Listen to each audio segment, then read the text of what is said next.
তুমি নেবে? আরে বাবা, সবার মাঝখান থেকে যাতে ওনাকে বের করতে পারি সেই জন্যই তো ব্যবস্থা করা। ওনার সাথে আমাকে কথা বলতেই হবে। তুমি শুধু দেখো কোন ছোঁয়া ধারাবাহিকের আজকের পর্ব। ধারাবাহিকের শুরুতেই আমরা দেখতে পাই দীপা পুজোর জন্য নিজের হাতে স্টেজ সাজাচ্ছে। হঠাৎ সে পা স্লিপ করে মই থেকে পড়ে যায়। এরপর রূপা এবং অবিনাশ তাকে অনেক বকাঝকা করতে থাকে। রূপা বলে, কাদের জন্য করছো তুমি এসব? যারা তোমাকে কষ্ট দিচ্ছে তাদের জন্য? তোমার যদি কিছু হয়ে যায় তাহলে কি হবে? দীপা বলে, আমি আমার পরিবারকে বিপদমুক্ত না করা পর্যন্ত মরবো না, তুই চিন্তা করিস না। পরবর্তী সিনে আমাদের লাবণ্যকে দেখানো হয়। সে দীপাকে ফোন করছিল রুটির ব্যাপারে জানার জন্য, কিন্তু দুর্ভাগ্যবশত দীপা ফোনটা রিসিভ করে না। তাই সে বাড়ির ল্যান্ডলাইনে ফোন করার চেষ্টা করে। তখন সেখানে রুডি চলে আসে। রুডিকে দেখে লাবণ্য ফোনটা রেখেই দৌড়ে পালিয়ে যায়।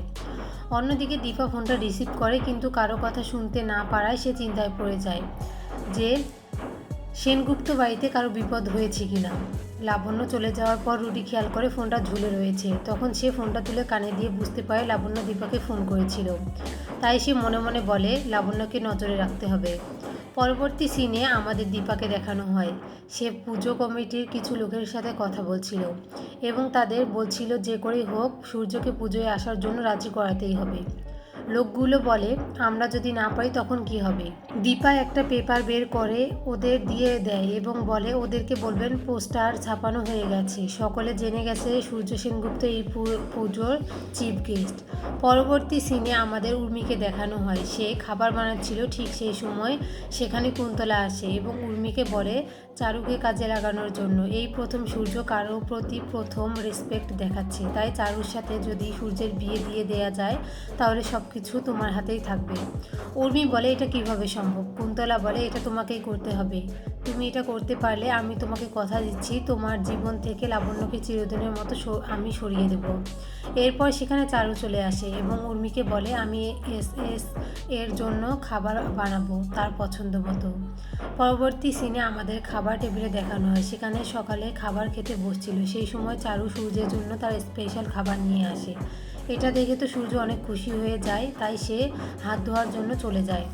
অন্যদিকে আড়ালে লুকিয়ে দীপা সব কিছু দেখছিল এবং লাবণ্যর চোখে পড়ে যায়। লাবণ্য মনে মনে বলে, ভালো মাকে সব কিছু জানাতেই হবে। এরপর উর্মি তার শ্বশুরকে বলে, দাদাইয়ের জীবনে এরকম একটা মেয়েকেই তো আমাদের প্রয়োজন ছিল।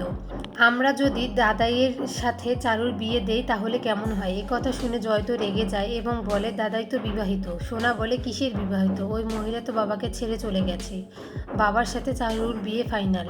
এরপর সেখানে সূর্য আসে এবং এই কথা শুনে সোনার উপরে অনেক রাগারাগি করে। সূর্যের বাবা সূর্যকে বোঝানোর চেষ্টা করে, কিন্তু সূর্য বলে দেয়, আমার স্ত্রী আছে, আমি আর কাউকে বিয়ে করতে চাই না।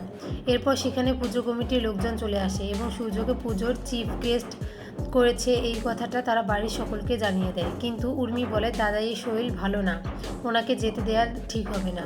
পুজো কমিটির লোকেরা বলে, আমরা তো পোস্টার ছাপিয়ে ফেলেছি, লোক জানাজানি হয়ে গেছে, উনি যদি না যায় আমাদের মান সম্মান শেষ হয়ে যাবে। প্রবীর বলে, উর্মি সমস্যা নেই, আমরা ওনাদের চিনি, আর পুজোটা তো আমাদের পাড়াই হচ্ছে। এরপর সূর্য লোকগুলোর হাত থেকে পোস্টারটা নিয়ে নিজের ছবিটা দেখে এবং মনে মনে বলে, অনেকদিন পর নিজের ডক্টর সূর্য সেনগুপ্ত নামটা শুনে ভালো লাগছে। এরপর সূর্য লোকগুলোকে বলে দেয়, আমি যাব প্রধান অতিথি হিসেবে। এরপর প্রবীর বলে, আমরা সকলেই যাব, আপনারা চিন্তা করবেন না। পরবর্তী সিনে আমাদের পুজোর অনুষ্ঠানে দেখানো হয়। সেখানে দীপা, রূপা এবং কৃষ্ণকে বলে, যা প্ল্যান করা হয়েছিল তোমরা সেই মোতাবেক কাজ করবে। এরপর সেখানে সূর্য এবং তার পরিবারের লোকজনেরা চলে আসে। সূর্য এবং সোনা অনুষ্ঠানের জায়গাটা ফুল দিয়ে সাজানো দেখে মনে মনে বলে, এগুলো তো আমার চেনা, এর আগেও আমি এই সাজানো দেখেছি। সোনা মনে মনে বলে, আমাকে বাবার উপরে নজর রাখতে হবে। পরবর্তী সিনে আমরা দেখতে পাই প্রধান অতিথি হিসেবে সূর্যকে সকলে বরণ করে নিচ্ছে এবং তাকে কিছু বক্তব্য দেওয়ার জন্য স্টেজে ডাকা হয়। এরপর সূর্য স্টেজে উঠে যায় এবং নিজের ভুলে যাওয়ার ব্যাপারে সকলকে বলতে থাকে। ঠিক সেই সময় আড়াল থেকে দীপা অ্যানাউন্স করতে থাকে সূর্যের অতীতের কিছু ঘটনা। সেখানে সূর্য আগে অনেক দরিদ্র মানুষের সহযোগিতা করেছিল, অনেক রোগীর প্রাণ বাঁচিয়েছিল। এরপর একে একে সব রোগীরা সূর্যকে ধন্যবাদ জানাতে থাকে এবং তার প্রশংসা করতে থাকে। হঠাৎ এই অ্যানাউন্সমেন্টগুলো শুনে সূর্য উত্তেজিত হয়ে যায় এবং দীপাকে খুঁজতে যাওয়ার জন্য স্টেজ থেকে নেমে যাওয়ার চেষ্টা করে। ঠিক সেই সময় জয় তাকে আটকে দেয় এবং বলে, তুই এখানেই থাক, আমি খুঁজে দেখছি। অন্যদিকে কুন্তলা রুডিকে বলে, এই কণ্ঠটা দীপার, যে করেই হোক ওকে খুঁজে বের করো। শেষ সিনে আমরা দেখতে পাই জয় এবং দীপা আড়ালে কথা বলছিল। দীপা জয়কে বলে, যে করেই হোক ডাক্তারবাবুকে এখান থেকে আমায় নিয়ে যেতে হবে, তুমি খেয়াল রেখো কুন্তলা যাতে কিছু না করতে পারে। জয় এবং দীপা যখন কথা বলছিল আড়ালে, তখন রুডি জয়কে দেখতে পায়। মনে মনে বলে, ও কার সাথে কথা বলছে আড়ালে। এরপর জয় আসলে রুডি জিজ্ঞেস করে, তুমি ওখানে কার সাথে কথা বলছিলে? জয় বলে, আমি পাড়ার লোকের সাথে কথা বলছিলাম। আপনি অতিথি হিসেবে এসেছেন, কিছুদিন থাকুন, খান, এনজয় করুন, আর এসবের মধ্যে আসবেন না। জয়ের মুখে এ কথা শুনে তো রুডি রেগে যায়। অন্যদিকে দীপা চিন্তায় পড়ে যায়, সে সূর্যকে কী করে এখান থেকে নিয়ে যাবে, কারণ সূর্যের সামনে সোনা, উর্মি, চারু সকলেই ছিল।